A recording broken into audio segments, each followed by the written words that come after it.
കർത്താവിൻ്റെ അതിപരിശുദ്ധമായ നാമം വാഴ്ത്തപ്പെടുമാറാകട്ടെ.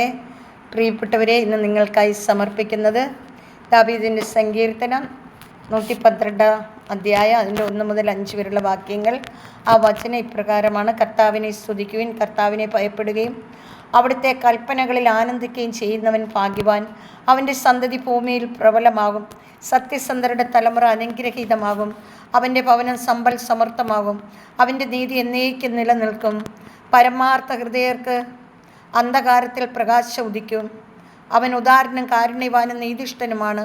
ഉദാരമായി വായ്പ കൊടുക്കുകയും നീതിയോട് വ്യാപരിക്കുകയും ചെയ്യുന്നവന് നന്മ കൈവരും. ദൈവവചനമാണ് നാം കേട്ടത്. നമുക്ക് ദൈവത്തെ സ്തുതിക്കാം.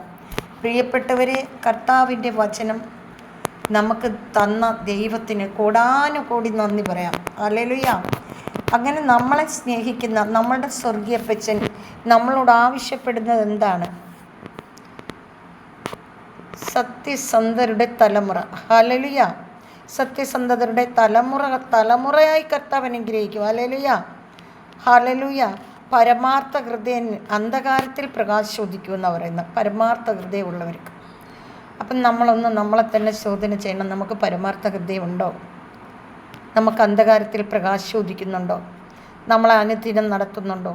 പ്രിയപ്പെട്ടവരെ, അനുദിനം നമ്മളെ കൊണ്ടു നടക്കുന്ന സ്വർഗീയ പിതാവിനെ നമ്മൾ എത്രമാത്രം നന്ദി പറയണം, എത്രമാത്രം സ്തുതിക്കണം.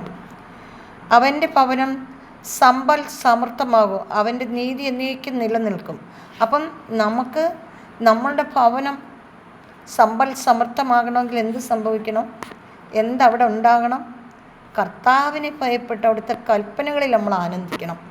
അങ്ങനെ നമ്മൾ കൽപ്പനകളിൽ ആനന്ദിക്കുമ്പോഴാണ് നമുക്കെല്ലാ നന്മകളും കൈവരുന്നത്. Hallelujah, hallelujah. അങ്ങനെ നമ്മൾ കർത്താവിനെ മുറുകെ പിടിക്കുന്ന മക്കളായിരിക്കണം. കർത്താവിൻ്റെ അതിപരിശുദ്ധമായ സ്നേഹത്തിൽ നിലനിൽക്കുന്നവരായിരിക്കണം. അങ്ങനെ നമ്മൾ ഉദാരമായി വായ്പ കൊടുക്കണം. കർത്താവിന് വേണ്ടി ഉദാരമായി കർത്താവിനെ നോക്കിയിട്ട്, കർത്താവിൻ്റെ പൊന്മുഖം നോക്കിയിട്ട് നമ്മൾ ഉദാരമായി വായ്പ കൊടുക്കണം. ഇല്ലാത്തവന് നമ്മൾ ദാനം ചെയ്യണം. നമ്മൾ നന്മകൾ ചെയ്ത് ജീവിക്കാനാണ് യേശു പറയുന്നത്. എൻ്റെ പ്രിയപ്പെട്ടവരെ, ആരെങ്കിലും ഈ ഭൂമിയിൽ നിന്ന് എന്തെങ്കിലും കൊണ്ടുപോയതായിട്ട് നമ്മൾ കണ്ടിട്ടുണ്ടോ? കേട്ടിട്ടുണ്ടോ? ഇപ്പം നടക്കുന്ന സംഭവങ്ങളെല്ലാം കണ്ടില്ലേ? ഒരു ദിവസം ഒരു നാൾ നമ്മുടെ ജീവിതത്തിലേക്കും ഇത് വന്നാൽ നമ്മളിതെല്ലാം ഇട്ട് കളഞ്ഞ് പോകേണ്ടവരല്ലേ? ഒന്ന് ആലോചിച്ച് നോക്ക്. ഏത് നിമിഷമാണ് കർത്താവിൻ്റെ വരവെന്ന് നമുക്കറിയാൻ പറ്റുമോ? അതുകൊണ്ട് കിട്ടുന്ന സമയം നമുക്ക് ചെയ്യാൻ പറ്റുന്ന നന്മ അത് അർഹതയുള്ളവർക്ക് ചെയ്തുകൊണ്ട് സന്തോഷത്തോടെ നമുക്ക് മുന്നോട്ട് നീങ്ങാം. കാരണം നമുക്ക് നന്മ ചെയ്യുമ്പോഴാണല്ലോ നമുക്ക് ഹൃദയത്തിൽ ആനന്ദം വരുന്നത്. അങ്ങനെ നമ്മൾ നന്മ ചെയ്യുന്നവരായി നമുക്ക് മാറാം.